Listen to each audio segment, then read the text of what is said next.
You're going to want to take a T20 Torx bits and take out the screw on both this side and the one over here. So these two screws are located here and here. We're just going to get in here and take these out.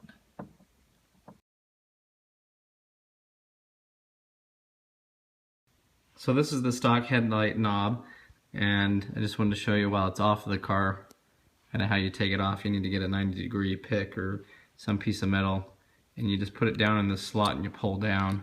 And so what that's doing is pushing down on this pin and letting it all line up so that you can slide it off of the shaft. Now in order to get this piece off, we're just going to pull it straight back. So find some good places to hold on over here and just pull it straight back on you now that these two screws have been removed. Just pull down at the bottom first, break it loose.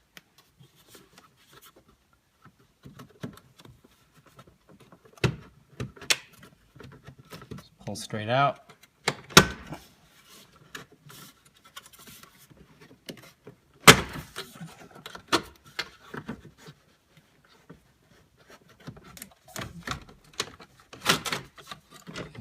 Move my cover here out of the way, sorry.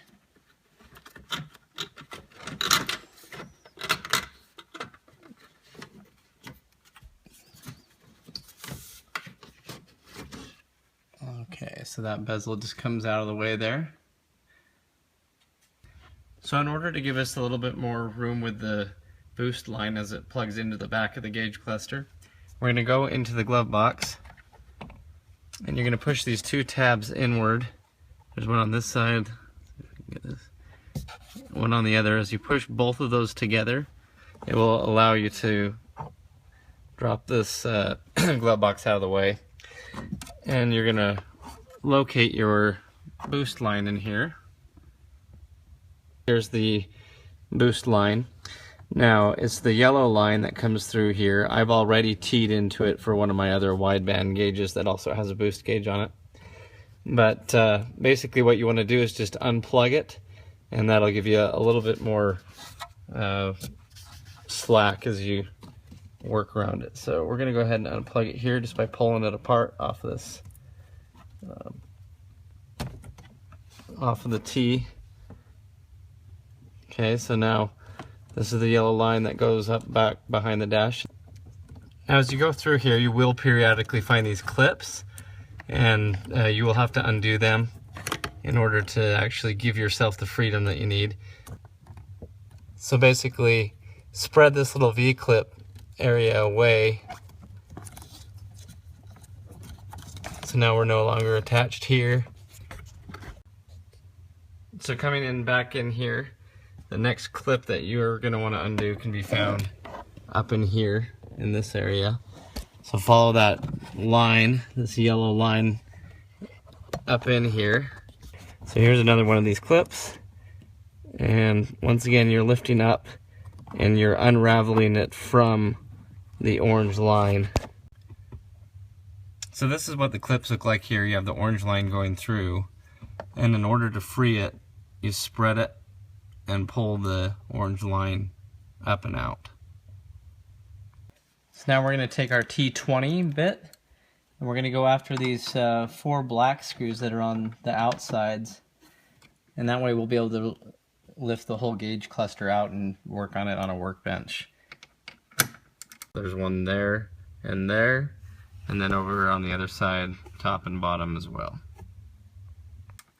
Remember that on the Cobra, the 0304 Cobra with the boost gauge up in the corner, you have a boost vacuum line on the back of that we're going to need to disconnect.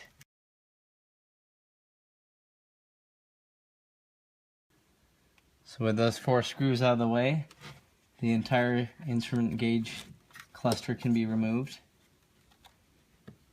And we're going to be careful here because we have plugs in the back of it and a boost gauge in the back of it.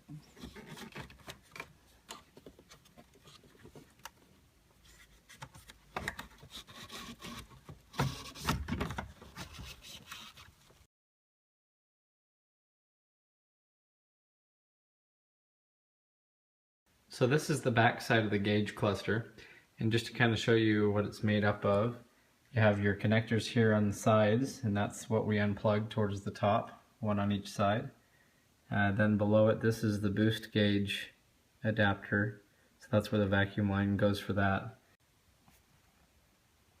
So now just to show you what it looks like back behind the gauge cluster here, these are our two main connectors that you'll be taking out, and this is the boost line. So they're pretty simple. On this one, you just push this little clip down and pull straight out. And on this side, before you take off this connector, you'll probably want to go for the boost line, because it sits underneath it like this as it plugs into the back of the gauge cluster. So it's kind of hard to get to this one without getting the boost line out of the way. So for this one, you just pull straight back on it. It's on there kind of firm, so don't be too afraid. Just pull on it kind of with a little bit of force and you'll be okay. And then go for this last one, and it's the same thing. Just push this tab down and then pull it out.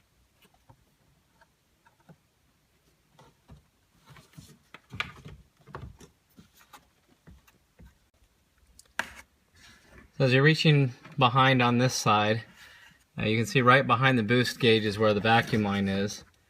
And the best way to pull it off is just pull straight back on it. And it's better to take that off first before you go after the other harness, because the boost line kind of goes over the harness. So once the boost line's been removed, then go after that last plug. It'll be a lot easier now. Just push down on the tab and pull it out. Okay, once the two plugs have been undone, one on this side, one on this side, and the vacuum line's been pulled straight off, you can then very carefully lift the entire cluster out of the car. So there were a few reasons that I removed the gauge cluster. One of the things that was really bothering me was some of the dirt that gets trapped in behind here over time, and so I was going to clean that out. And then I also have a Hilton boost overlay, and basically what it does is helps your stock boost gauge read a little bit higher, since the factory one goes to 10 psi, and right now I'm at 17 psi with the Whipple. They have other ones that go up to 15, 16 pounds, but since I'm already past that, I went for their bigger one, and it's going to read a little bit higher. So the next step in order to remove the lens piece from the rest of the gauge cluster is to go around and disconnect all of these gold colored screws. So this is going to require a T15 Torx bit, and these are in loose enough that you can just take them out by hand.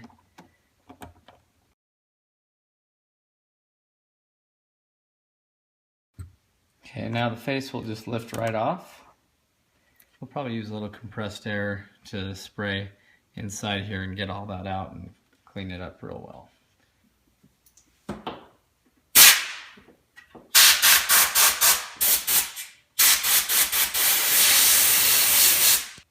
Now there's no more dust.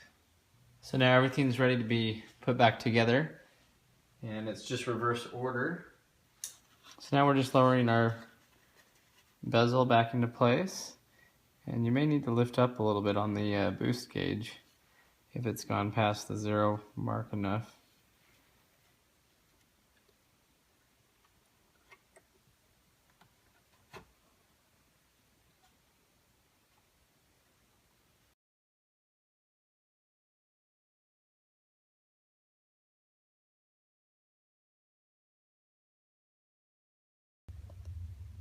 I apologize, that last video looks like it got deleted for that last clip, but basically what I did is I just put the gauge cluster back up in here and did it reverse order of how we took it out, kind of put it in at an angle with the screen part of it pointing upward, and then reached around the back and first plugged in the electrical connector on this side. Then we took the boost gauge and wormed it back up onto its peg, and then went over to the other side and plugged it in. So now for these Torx bits that we're going to be putting on, and they go back just where we took them out. There's one there, and then over on the other side, top and bottom as well. So I'm just tightening these down now with the wrench and being very careful. They don't need too much pressure.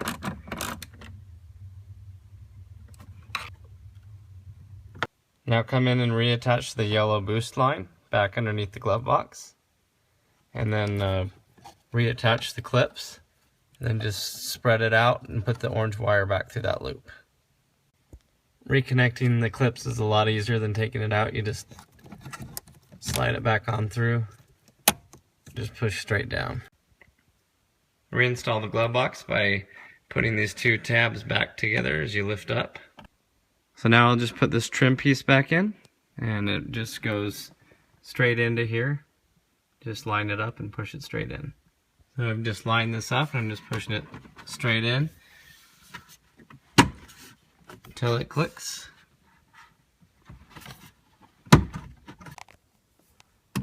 Now just take your T20 Torx bit and replace the screw that's on both this side and this side over here.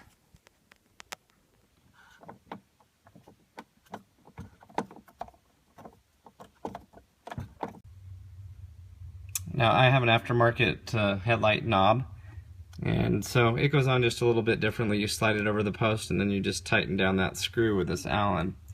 So I'll just be replacing that up here.